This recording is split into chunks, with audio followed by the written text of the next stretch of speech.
Бұл сабақта Trendyol сайтынан өзімізге қажетті затты іздеу және оны корзинаға салып сақтап алуды үйренеміз. Trendyol сайтына алғаш кіргенде басты бетте мына жерде кадин деп тұр, яғни ол әйелдерге арналған заттар, еркек деп тұрған ер адамдарға арналған заттар, және одан бөлек мына жерде түрлі категориялар бар. Осы жерде Trendyolдағы барлық заттар топтастырылған. Аксессуарлар, сумка, аяқ киімдер, мынау гучок деген детский товарлар, косметика, электроника, долап деп тұрған, ол біздегі OLX сияқты қолданылған заттар. Бұл жерден де киім, басқа заттар табуға болады. Түрлі инструменттер, мебель, барлығы бар осы жерде, хозтоварға дейін осы жерден қарасаңыздар болады. Мысалға, қазір сумка, аяқ киімге кіріп көрейік. Әр категорияға кіргенде оның ішінде де бөлек топтастырылады. Мысалға, аяқ киім бөлек, жеңіл аяқ киімдер бөлек, сумкалардың әртүрлері бөлек, кроссовки бөлек, туфли бөлек, етік бөлек дегендей, әрқайсысы бөлек-бөлек топтастырылып тұрады. Мысалға, біз қазір кроссовки қарайық, шейкер дегенге кіреміз. Мына жерде бізде аралас шығады, әйел ер адамдікі араласып шығады. Мысалға, бізге тек қана әйелдікін қарағымыз келсе, мына фильтр дегенді басамыз. Оның ішінде екінші тұрған кейін свет деген, син свет па, кен свет па, білмеймін қалай оқылатынын, соған кіреміз. Осы жерде кадин еркек, гучок деп тұр. Кадин әйел адам, еркек ер адам, гучок деген детский аяқ киім. Қазір кадин дегенге кірейік. Тамам дегенді басамыз таңдағаннан кейін. Осы жерде фильтрдің ішінде маркаларын таңдауға болады, яғни түрлі фирмаларды осы жерден табуға болады, әртүрлі бренд аяқ киімдерді қарауға болады. Одан бөлек беден деген, ол размерлері, тек қана өзіңіздің размеріңіз бар аяқ киімдерді қарауға болады. Фиат деп тұрған, мына жерде бағалары, яғни сізге қандай бағадағы аяқ киім керек, арзан керек па, қымбат керек па, 0 теңгеден 125 лираға дейін, 125 лирадан 200 лираға дейін деп, өзіңіз қай аралықтағы суммада тапқыңыз келеді, оны да белгілеп алсаңыз болады. Немесе олай белгілемей-ақ, жалпы қарай берсеңіз де болады, таңдамай-ақ. Одан бөлек табан типі дейді, яғни табаны қандай, қалың ба, жұқа ма, тағы да басқа. Түсінбеген нәрсені скрин жасап, переводчикқа қойып, осы бетті переводтап алсаңыз болады.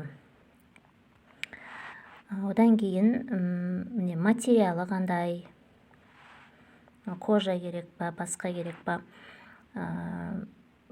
барлығын осы жерден бұны да переводтап алып қарауыңызға болады. Ары қарай мына жерде ренг деген, ол түсі. Именно қандай бір түсті. Мысалы, тек маған көк түсті аяқ киім қараймын десеңіз, көкті белгілеп тамам десеңіз болады. Сонда бір көк элементтері бар аяқ киімдерді көрсетеді. Немесе олай реңкті таңдамай-ақ, жалпы қарай берсеңіз де болады. Галочканы алып тастаймын. Осылай барлық фотоаппараттың суреттер, ол фото отчеты бар. Яғни алған адамдар фото отчет жібереді. Сондай фото отчеты бар аяқ киімдерді қараймын десеңіз, онда белгілеп қойсаңыз болады. Немесе белгілемей-ақ жалпы қарай берейік. Бізге енді аяқ киімдер шықты мына жерде. Осылай қараймыз. Бұл жерде бағалары көрсетіледі әрқайсының. Және мына звездочкаларға назар аударамыз, жұлдызшаларға. Максимум 5 жұлдыз, яғни ол алған адамдардың қойған бағасы. 5 жұлдыз тұрса, ол яғни барлық адамға наған, яғни көп адамға наған дегенді білдіреді. Мысалға, мына жерде 3,5 деп тұр, яғни ол онша емес, яғни көп адамға намаған нәрсе.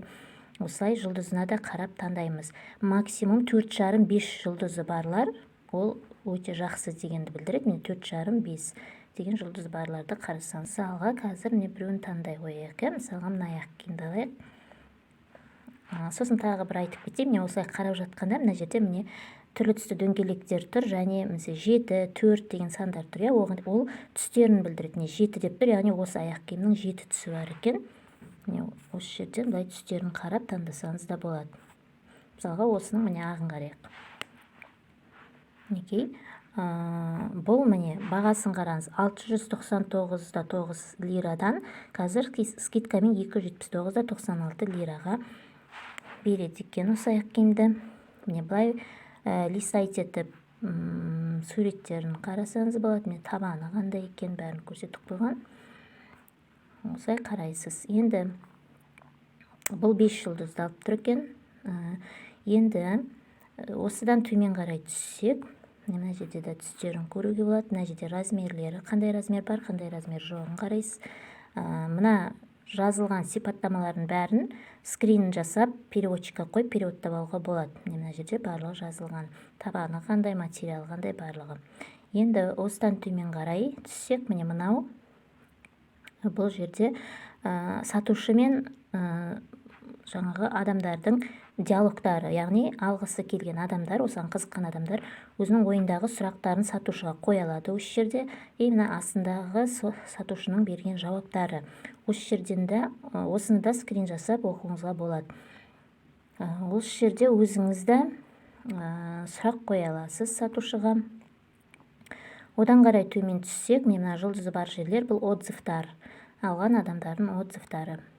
Міне қойған бағалары, 5 жұлдыз қойған, отзывтарын жазған. Отзывтарды да переводтап оқып көруге болады.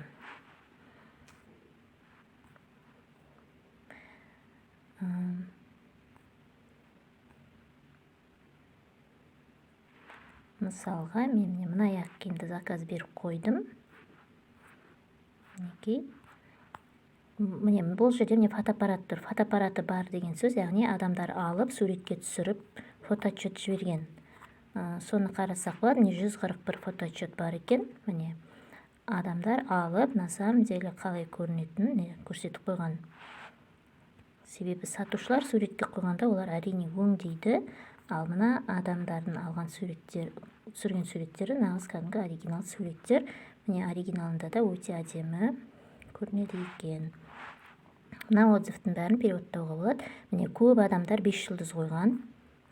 Енді төмен баға қойғандарды да қарап, ол неліктен ұнамаған. Мысалға, мына жерде 2 жұлдыз қойған екен, оған неліктен ұнамай қалды екен, переводын оқуға болады. Енді ол сапасына қатысты ұнамай қалмаған болуы мүмкін, яғни аяғына үйлеспеді ма, басқа бір нәрсе ұнамады ма, сол жағынан да ол төмен баға қою мүмкін. Осылайша қараймыз. Енді мысалға осы аяқ киімді корзинамызға сақтап алу үшін, міне бұл аяқ киім қазір 229 лирамен тұр екен. Қазір ешқандай скидка жоқ екен, мен скидкамен алғанмын. Енді себет екіле деп тұр, яғни корзина. Осыны басамызда өзімізге керек размер таңдаймыз. Міне 36 размер бітіп кеткен, 37, 38, 39, 40 размерлер бар. Мысалы 38 размер керек болса, міне басамызда себет екіле дегенді басамыз.